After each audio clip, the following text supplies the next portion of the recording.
Hi, Pelican Brief listeners. We're here today with another exciting Pelican Pop-In. To help us further unpack Louisiana's population decline, we're thrilled to have joining us today District 3 House Representative Tammy Phelps.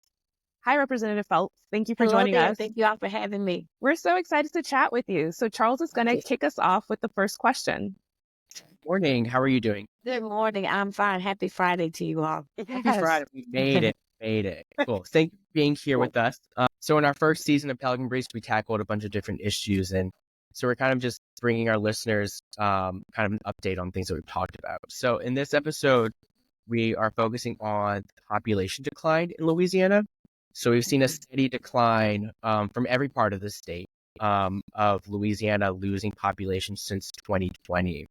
So in your opinion, as someone who's working at the state level, what do you think are some of the primary contributing factors of why people, particularly like millennials and Gen Z, are leaving the state in large numbers? So what's your take on that?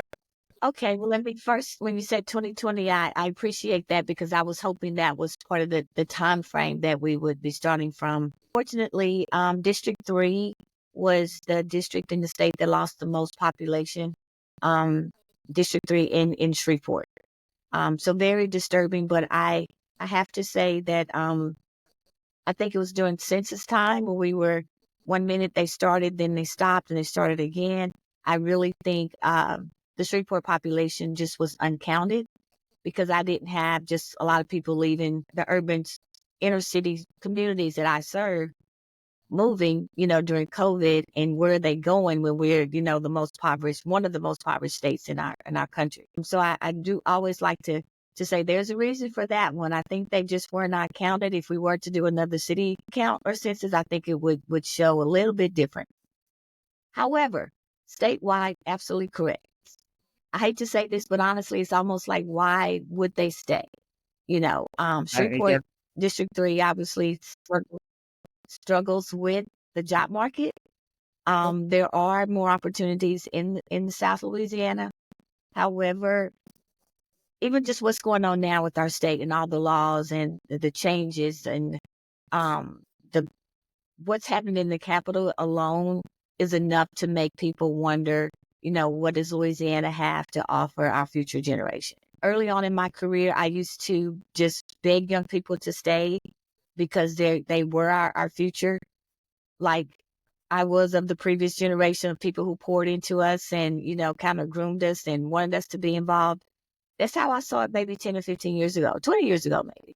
But now I do understand. If you're graduating from college and really just cannot make a decent wage or a decent income in the state of Louisiana, I don't know if we're giving them reasons to stay. Job market, education, if anyone's looking around for the national trend of what's going on with public dollars to private institutions, to where we rank nationally with education, businesses I know look at those opportunities. If they're coming here with their families, I want a decent paying job. But of course, if you're a family person, education is going to be first and foremost to your family and your children.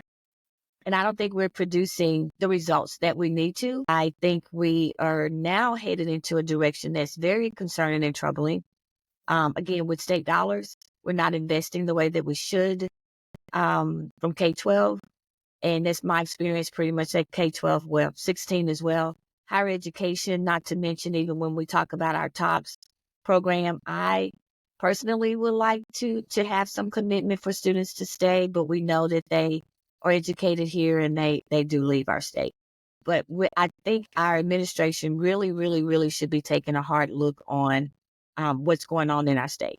I had this conversation with our speaker recently, and they were talking about, tax breaks and franchise taxes and all these things that would ultimately drive businesses here.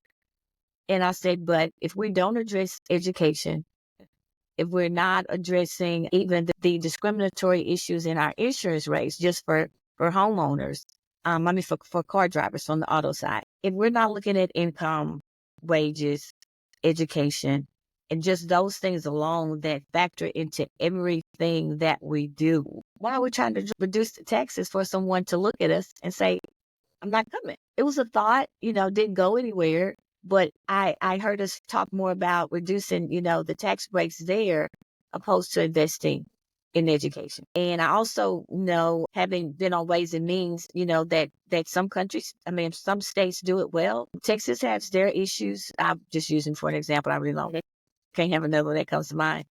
But when your constituents can see that education is important to you, they're putting the money where the mouth is. And some states do that very, very well. And we have not been serious about that first step that could take us and lead into other things for a very long. It's like such good points around the focus on education and the need to be doing that in order for us to thrive as a state. You kind of touched on some of the things that are happening in Baton Rouge right now that might impact the fact that people may not want to stay in Louisiana. Mm-hmm.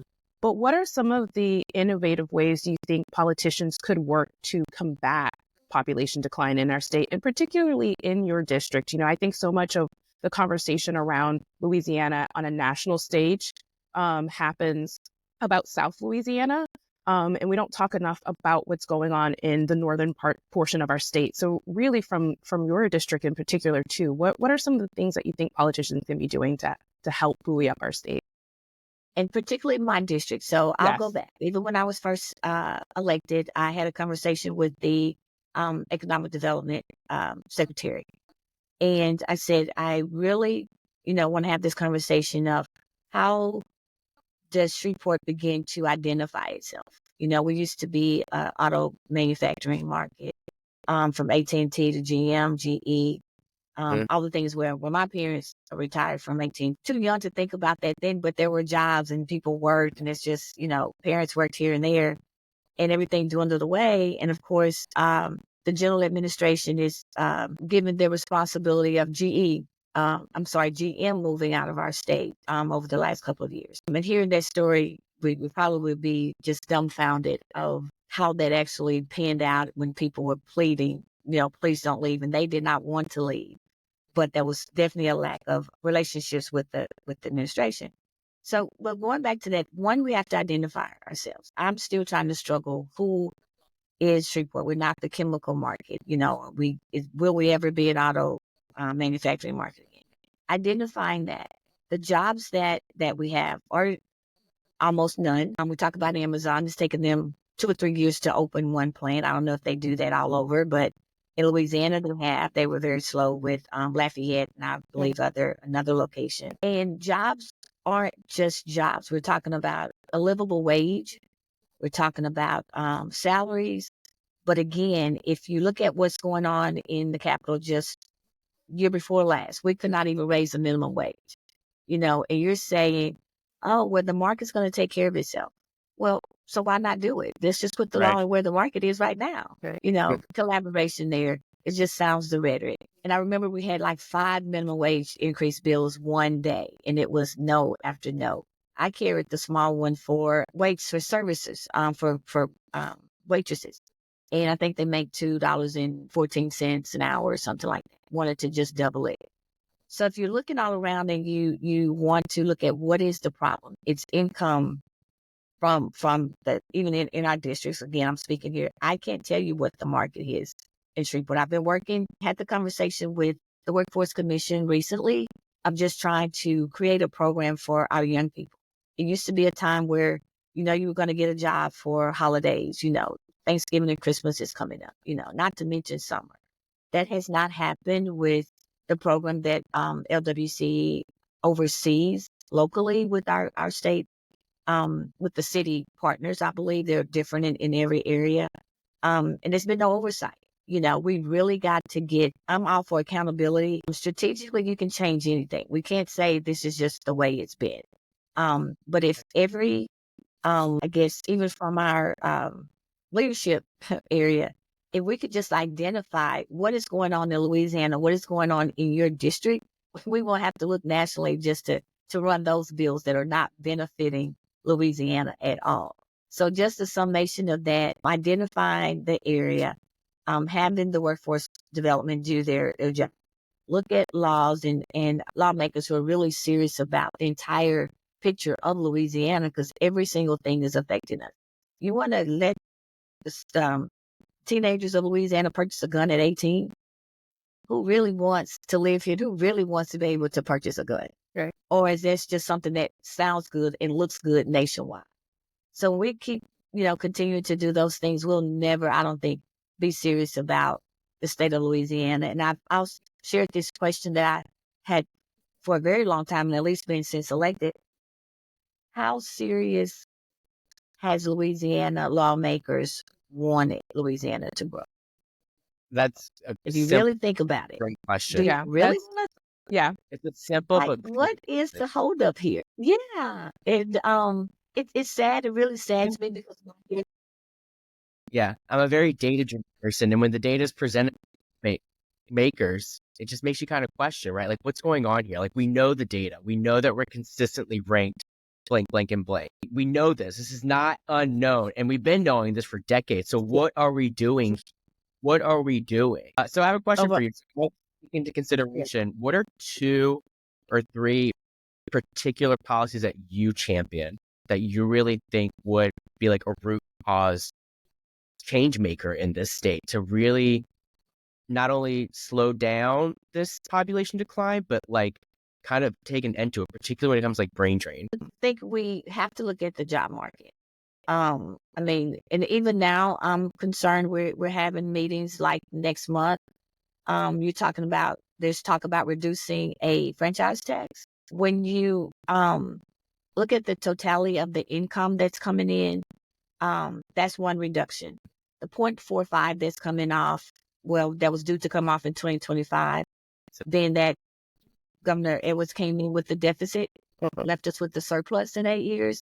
I'm very fearful that we're going back to a deficit if we don't want to renew a tax that no one is concerned about, pennies on the dollar. And just if some just want to say we're reducing taxes, but that's income that affects our entire state. One thing I'm trying to champion is please, let's not reduce sunset this 0.45 because it could be so beneficial to just increase the quality of life across the state. And that's just that revenue could be generated toward roads and bridges. If we can do nothing else but start there, now let's do that first. Because if someone's looking and riding in our state, it's the same. I keep representing the state and not just my district, but it's all over, So if we could start there, that's like one of the first things I would be saying. I agree. Then looking at our criminal laws. I know we're trying to reduce crime, but again, reducing crime, but want to put more guns on the street doesn't make sense. Right. So why would I want to stay here? And I think it's different too, because Louisiana is, of course, smaller than Texas. So I often think that those things don't touch a larger city as much as it does, smaller ones, because we feel everything.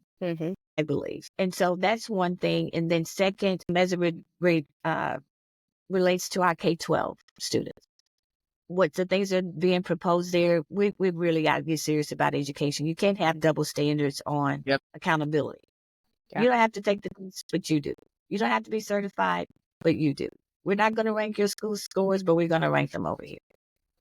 Everybody's concerned about that. And even in my office this last session, it's white, black, Democrats, Republicans were concerned about just that. It's like, what is going on? So we're confident that, and I've shared before, I don't think there's this big divide in our state as we're presumed to be, and some people want us to be. Yeah. But if we listen to the people of Louisiana and we really focus on our issues, we could be better tomorrow. I agree. I agree 100%. I think that's such a beautiful point that we are way more alike than we are different. We really are. Representative Phelps, I thank you so much for your time this morning. If our listeners would love to know more about what's going on in Shreveport and the work you're doing there, are there any resources you'd like to direct them to? Oh gosh, our Chamber of Commerce is a great partner. The North Louisiana Economic Development Corporation is a great partner. We just have to communicate more. I was talking about that this week on projects that are coming to Shreveport with the city of letting, not just waiting for funding to come to the city from the state. Let's be in touch with the entire project. So one of the things that we are looking at was the Amtrak station, from the train to go from here to New Orleans. connecting in Marshall, Texas. But if we don't stay on top of that, funding could go away, funding could not come, but it takes all of local governments and municipalities communicating with some state, representatives too, where everybody can do a better job of keeping up with the next administration and the next, representatives. But in other places, New Orleans, for sure, they do a better job. There's nothing happening in New Orleans that the council and lawmakers are not on the same page and keeping up with. So that's one thing in North Louisiana I'm striving to stress. We're only lacking because of a lack of education. We can have the same opportunity. Education and communication. We can have the same opportunities as well. Charles, would you like to let our listeners know where they can get a little more Pelican briefs? Absolutely. This is a great talk. I just want to kind of echo a final thought, and it all comes back to education, right? Education is the root of a lot of problems and solutions. So I definitely agree with that. I'm glad that and that's true for North Louisiana, South Louisiana, Shreveport, New Orleans, you name it, right? It's true for all of us. So invest in education, that's how we kind of slow these problems down. But thank you for your time. I appreciate it. All of our listeners, Pelican Briefs, we keep you up to date on what's happening in our state, around the regions. We're in all the social media apps, Spotify, Instagram, Amazon, Apple, you name it. So please check us out. We'll continue to pop in with our decision makers across the state. And thank you for the work that you're doing, Representative. It does not go unnoticed. So thank you for fighting that good fight. We appreciate it. Well, thank you all, because we can't do what we do without you all. So we always thankful that you take the time out to be engaged and share. Thank you for tuning in to this week's episode of Pelican Briefs. If you haven't already, go ahead and hit that subscribe button. If you are loving the show, you can help us keep the conversation going by supporting us on Patreon. Your contribution on Patreon ensures we can continue producing quality content you love. Click the link in the description to become a patron today. Until next time, this is Pelican Briefs.